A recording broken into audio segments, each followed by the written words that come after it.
अरे देवा शशा किती मोठी उशी आणली नी. हॅपी वुमन्स डे किरण ताई. माझी साडी मलाच वापस करून राहिली घालाय की. Happy women's day. हा रस्ता इतका सुंदर दिसते. आठवणी पण असतील ना या रोडनी. लाल तोंडे इकडे ह्या रस्त्याने जर तुम्ही गेले इकडे वाघ दिसू शकतात. महाराष्ट्र राज्य सीमा समाप्त झाली आहे. टाटा, हॅपी जर्नी म्हटलं. धन्यवाद. चांगलं व्यवस्थित अशी झोप घेशील.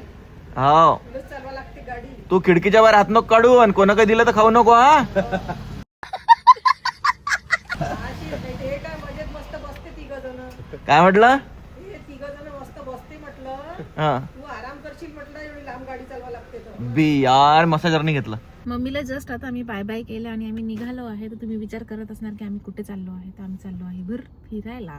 भूर फिरायला सांगू शकतो तू. पहिले आज कुठे चाललं तर सांगू शकतो. तर आता आम्ही पहिले ओंकारेश्वर जाणार आहे आणि ओंकारेश्वरच्या नंतर मग पुढे इंदोर आणि उज्जैनला वगैरे नाही, जाणार मी आहे. फक्त आजच म्हटलं. पण तरी मला सांगायचं आहे आता. आता मला सगळंच सांगायचं आहे. आम्ही भूर चाललो फिरायला मस्त छान. तर आता आम्ही मॅनेजरकडे आलोय. तिला पिकअप करायला पण अजून ती आली नाही आहे. एवढा वेळ का लागत आहे ते माहिती. 3 घंट्यापासून फोन करून राहिली. मी तयारून बसली आहे. हा तयारून बसले मी तर. याला काय तिला एवढा वेळ लागून राहतो. आता सांगितलं ना तिला एक्स्ट्रा काम तेव्हा आली. उशीच घेऊन आली हातात ते. अरे देवा शशा किती मोठी उशी आणली नी. अरे ते 2-3 लेअर आहे ना, तिघा चौघायला होऊन जाते त्याच्यात. हो त्यातला काढा लागून. किती सारं सामान घेऊन आली बापरे बाप. तर आता आम्ही निघालो. आमच्या सोबत आली आहे मॅनेजर मॅडम.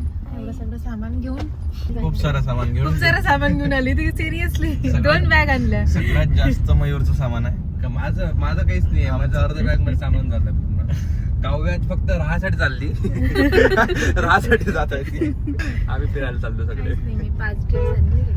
इतकी मोठी बॅग मध्ये बापरे. 2 बॅग मध्ये इतकेच कपडे आणले फक्त. लग्नासाठी चालली का तिकडे? अरे यायचं ते बांगड्या आणि ते ज्वेलरी आणि हे आणि त्याचे Makeup डब्बे चे सामान. हेच जास्त आहे. त्याच्यामुळे जागा थोडी बॅग मेन मध्ये म्हणजे अर्धी बॉडी घेऊन लोशन जात घ्यायच आहे. लागते किंवा सनस्क्रीन घ्यायला लागते. असं ऊन हो. असलं तर. यार ऊन आहे म्हणून मी सनस्क्रीन घेणार होती. विसरली घरी. गाव्यान आणलं ना, झालं. मोठा बॉडी लोशन घेतलं. बॉडी लोशन सगळं घेतलं. सनस्क्रीन वाला आणलं. एकच लावायचं. तर मी जस्ट माझ्या घरी आली आहे माझी साडी घ्यायसाठी. कारण परी माझी साडी. अय परी माझी साडी दे लवकर दे. मला घालायची आहे साडी. तोंड नको लपो. एवढी सुंदर दिसून राहिली तुम्ही तोंड लपून राहिली बिचारे. दे पटकन साडी. ही माझी साडी घेऊन गेली होती ट्रॅडिशनल डेला घालायला तिच्या. तर हिने आता वापसच नाही दिली. तर म्हटलं यार लवकरात लवकर दे. पण आता मी सध्या बिझी आहे. ओ हॅपी वुमन्स डे किरण ताई. माझी साडी मलाच वापस करून राहिली घालाय की. हॅपी वुमन्स डे परी. हॅपी वुमन्स डे काकू. जा चला आपल्या घरी. आपापल्या घरी नाही आम्ही चाललो भूर फिरायला. जिथे तू गेली तिथे आम्ही चाललो. तू कुठे गेली होती आता? उज्जैन. हा खरंच? हो. तुला म्हणणार होतं आम्ही चलता का म्हणून. नाही पण मला माहिती आहे तू नव्हतीच येणार. माझ्या पेपर आहे. म्हणूनच तुला नाही विचारलं. मी म्हटलं राहू दे नको कशाला तुला त्रास. तर आता आम्ही चाललोय फिरायला. तर मी घरी आली. म्हटलं मम्मी काही असं भाजी वगैरे तर दे म्हटलं. मी मटकी बनवली आहे. मटकी होती तेवढीच खूप झाली बस. मग आईने बेसनने दिलं बनवून थोडंसं. चला हॅपी वुमन्स डे दादी. Happy women's day. Happy women's day म्हटलं. महिला दिनाच्या शुभेच्छा. आज महिला दिन आहे. नाही दिन आहे. नाही महिला दिन आहे. महिला दिन. वाढदिवस आहे वाढदिवस. आई दिवस आहे. महिला दिनाच्या हार्दिक शुभेच्छा. Happy women's day. Happy women's day. आईला फोन केला. मग आई मध्ये बेसन दुकाने बनवून म्हटलं मग दे थोडंसं बेसन बनवून आंबटवालं दह्याचं छान. वाटतं झालंच नाही. जाऊ दे काही नाही होत. जसं झालं तसं पोटातच होतं. मी शेवटी ते काही नाही होत त्याला. बनवून दिलं तेच खूप मोठी गोष्ट झाली. बस होते. हो ते टाकून दे पूर्ण. खाते काय बेसन? तसंच खाते. नाही ना ग पोळ्या घेतल्या मी घरून सोबत. पोळ्या किती घेतलं? 2 नाही पोळ्या घेतल्या चांगल्या 15-16 पोळ्या घेतल्या. हो 2. तेव्हा आम्ही 2च जेवतो म्हणते ना. अरे बाहेर जास्त खाते ना म्हणून म्हटलं 2च घेतले का पोळ्या. बाहेर जास्त खाते म्हणून बाहेर थोड्या जास्त पोळ्या घेतल्या. मम्मी म्हणे मी बेसन देतो. मांडू पाहिलं काय? मांडू तिथलं थंड हवेचं ठिकाण आहे. आणि तिथे खूप आपण इकडून जाता ना तुम्ही ओंकारेश्वरवरून. हा. ओंकारेश्वरवरून जायचं उज्जैनले. इंदोरवरून मग इकडे नाही यायचं ओंकारेश्वरकडे. उज्जैनवरून 90 किलोमीटर मांडू येते. थंड हवेचं ठिकाण आहे. मस्त हिल स्टेशन आहे. आणि तिथून 50 किलोमीटर महेश्वर आहे. महेश्वर. महेश्वर नर्मदा नदीचं ठिकाणावर यायचं आहे आणि महेश्वरून इथं याचं बाजीराव पेशवा समाधी आहे खेडी म्हणून आणि तिथून 15 किलोमीटर मग ते हे गाव लागते आपलं ओंकारेश्वर पडलं असं याचं. असं बोट ठेवा बरं असं का शोल्डरवर. Happy women's day. तुमचा हा बोट आहे ना शोल्डरवर बाजूला परी. हा बायशे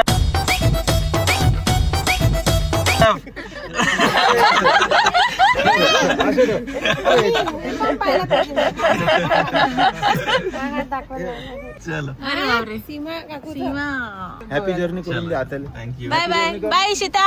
happy journey. Happy women's day. बोल. A few moments later. Tata आहे. याचा अर्थ आमचं जेवण आताच झालेलं आहे. आता आम्ही सध्या कुठे आहे आपण? पंजाब. परत धारणी रोडनी आहे. तर धारणी रोडनी आम्हाला एक छोटा धाबा दिसला. धाब्यात जेवलो मस्त. आता आमचं जेवण झालं. डब्बा तर आम्ही ऑलरेडी घरून आणला. फक्त आम्ही तर दाल तडका घेतला विकत आणि नागली पापड घेतला होता. छान जेवण झालं. आता आम्ही निघतोय पुढच्या प्रवासासाठी. आणि अहो कुठे गेले? बिल करायला गेले वाटते. झालं बिलिंग? चला मग. बिल यावेळेस सगळे काव्याकडून आहे जेवणाचे. हो का? स्टे मयूरकडून आहे. पेट्रोल माझ्याकडून आहे. अच्छा. तुझ्याकडून काय ब्लॉग. माझ्याकडून ब्लॉग. ये चला. तर आता आम्ही जात आहे धारणीच्या रस्त्याने आणि हा रस्ता इतका सुंदर दिसते पावसाळ्यामध्ये आणि हिवाळ्यामध्ये. पूर्ण ग्रीनरी ग्रीनरी ग्रीनरी. थंडावा खूप जास्त राहतो इकडे. पण आता आम्ही मार्च मध्ये चाललो आहे उन्हाळ्यात. तर सगळीकडे ओसाड पडलेली आहे. काहीच दिसणार नाही. सगळे झाडाचे पानं गायब. सगळं गायब. तुझ्या आठवणी पण असतील ना या रोडनी. हो आहे ना. आम्ही जेव्हा लास्ट टाइम गेलो होतो ना धारणीच्या रस्त्याने तेव्हा आम्हाला अस्वल दिसले होते असे. मी तुझ्या आठवणी नाही Just म्हणत आहे, like- आपल्या आठवणी म्हणत आहे. ओके. तू मला पहिले असं वाटलं की तुझ्या आठवणी. मी माझ्या आठवणी अरे सांगितलं. तुला वाटलं त्याच आठवण तुला. आपल्या वाटलं आपलं सांगितलं असतं. आपण धारणीच्या रोडनी कधी आलोच नाही शशांक. आपण सीमाडो रोडनी गेलो. सेमाडोच रोड आहे हा. नाही सीमाडो अलग. सेमाडो आहे सीमा नाही आहे. सेमाडो हाच आहे का? पण आपण हा रोडने नाही आलोय ना कधी. आपण चिखलदरा गेलाय. चिखलदरा मधून आहे दुसरा रोड. हा ते चिखलदरा मधून सेमाडोचा वेगळा रस्ता आहे. हा वेगळा रस्ता आहे. सेमाडो वरून जर खाली उतरलं वापस येताना हाच रोड. हाच रोड आहे. हा तेव्हा ते वेगळं ते वेगळं. ते हा आपण बा अंगावर आला कशा अंगावर येते जागा बाय. कट मारला ना त्याने. गेला तो कट मारला. सेमाडोच्या रोडनी गेलो आहे. चिखलदराला पण गेलो आहे. चिखलदराला आपण युवराज सोबत गेलो होतो. आणि तो नालीत पडला होता नादीत पडला होता बिचारा. गाडी घेऊन खूप जुनी गोष्ट आहे. तेव्हा ज्यादा मग त्रास खुलो बस झालं. पावसाळाच होता तेव्हा पण. आणि अजून काय म्हणत होते मी. आम्ही फिरायला येत होतो पण इकडे 2-3 वेळा येऊन गेलो. चिखलदरा आणि सेमाडोला जे इथे एक छोटी नदी लागते तर तिथे यांनी मला तेव्हा प्रपोज केलं होतं.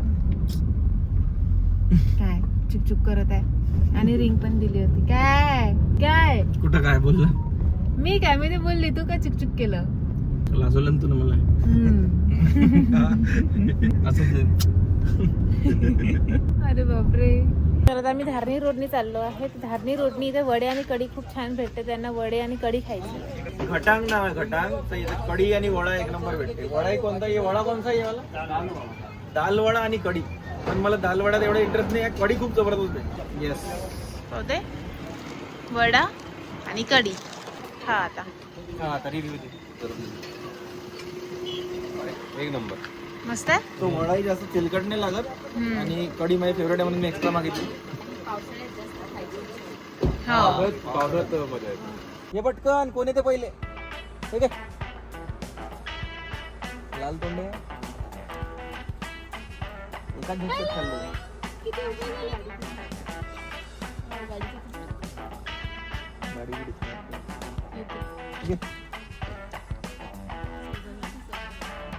ठीक आहे इकडून घे इकडून. ठीक आहे.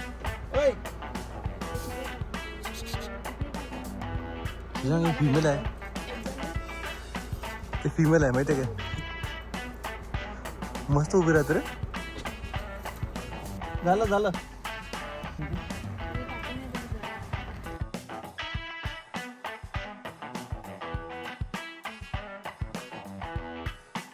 इकडे ह्या रस्त्याने जर तुम्ही गेले तर तुम्हाला इकडे वाघ दिसू शकतात रस्त्याने. रस्त्यावर प्राण्यांचा संचार आहे. वाहने सावकाश चालू.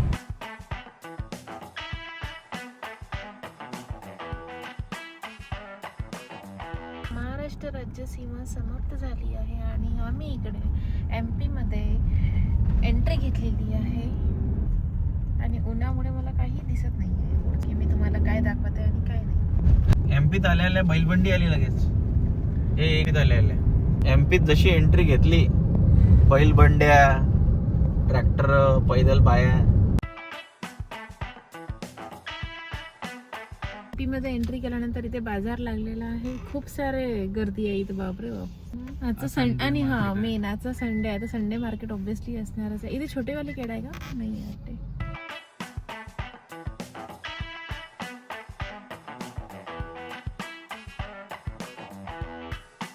एमपीत पोहोचलो आणि खांडव्यातून चाललो होतो तेव्हा मला ही मूर्ती दिसली आणि मी स्वतःला थांबवू नाही शकलो. मी युटर्न घेऊन आलो तुम्हाला दाखवायला. फक्त ती मूर्ती दाखव, साईज दाखव मूर्तीची. पहिले खालचं घर दाखव, मग ती साईज दाखव.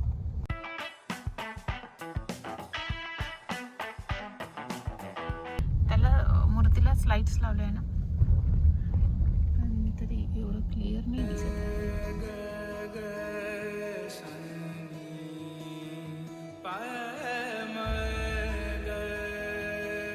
मला हे मंदिर दिसतंय का? हे नॉर्मल साईजचं 1 फ्लोअरचं मंदिर आहे. त्याच्या बाजूला हे 1 फ्लोअर आहे खाली आणि त्याच्यावर ही मूर्ती बनलेली आहे.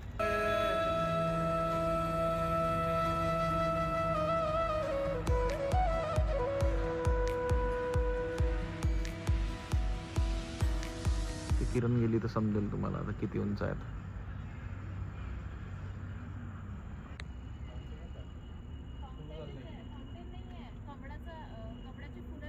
कमळाचे फुलं लावले याच्यात. अच्छा, याची फोटोग्राफी चालू आहे इथं. ते पण चांगलं आहे माझ्या फोनमध्ये. एवढा 2 लाखाचा घेशील चांगला सीन. आम्ही जस्ट ओंकारेश्वरला पोहोचलो. एका हॉटेलमध्ये आलो जेवासाठी. 255चं टार्गेट. आणि इथं ऑर्डर द्यायच्या जागी जेवायच्या आधी यांना पहिले मॅच बघायची. भाई दुबेनं 8 बॉलात 26 रन ठोकले. 1 नंबर. आता ऑर्डर द्यायची का? आता वेळानं थोडासा वेळ लागतो त्यांना यायला. आता जेवण घेऊ तेवढ्या वेळात. मॅच इम्पॉर्टंट आहे. A few moments later. झालीच नाही का मॅच पाहून? जिंकली इंडिया, जिंकली. हेच टाकत होतो आता. मी तेच रेकॉर्ड करतो स्टोरी टाकायला. आम्ही ओंकारेश्वरला आलो आहे. जस्ट जेवण झालं. आता घरी म्हणजे इकडे आम्ही एअरबीएनबी केला, इकडे रूम केली आहे. 1 BHK फ्लॅट केला आणि आम्हाला छान भेटलाय तो. मस्त आहे. आता झोपायची वेळ झाली. उद्या सकाळी दर्शनाला जायचं आहे. सकाळी उठून आंघोळ करायची, तयारी करायची, निघायचं आहे. आणि यांना आता 12 वाजून नाही, किती वाजले आता मला माहित नाही. टाइम 11:30 झालंच असणार आहे. झोपायची वेळ झाली आणि यांना मॅच पाहण्याने सुधरून राहिला अजून. फायनल मॅच होती वहिनी आज इंडियाची. इंडिया जिंकणार होती, जिंकली finally India. So finally India जिंकलेला आहे. ये ही पेप शशांकची चड्डीवर आहे. मी जिंकलो आम्ही. तुला चड्डीवर घेतलं. तू अजून खाली वाकून राहिला अजून. सो आता आम्ही फ्रेश वगैरे झालोय छान मस्त. तर आम्ही झोपणार आहे. सो आता सगळ्यांना good night, sweet dream, take care, काळजी घ्या. आणि माझ्या चॅनलला असंच लाईक करा, शेअर करा, सबस्क्राईब करा आणि हाईप करायला विसरू नका. आणि उद्या आम्ही जाणार आहे ओंकारेश्वरच्या मंदिरात. मंदिर कसं आहे कसं नाही मी तुम्हाला पूर्ण नेक्स्ट ब्लॉगमध्ये नक्की दाखवणार. So see you. ऐ tata, bye bye, see you. उद्या भेटू.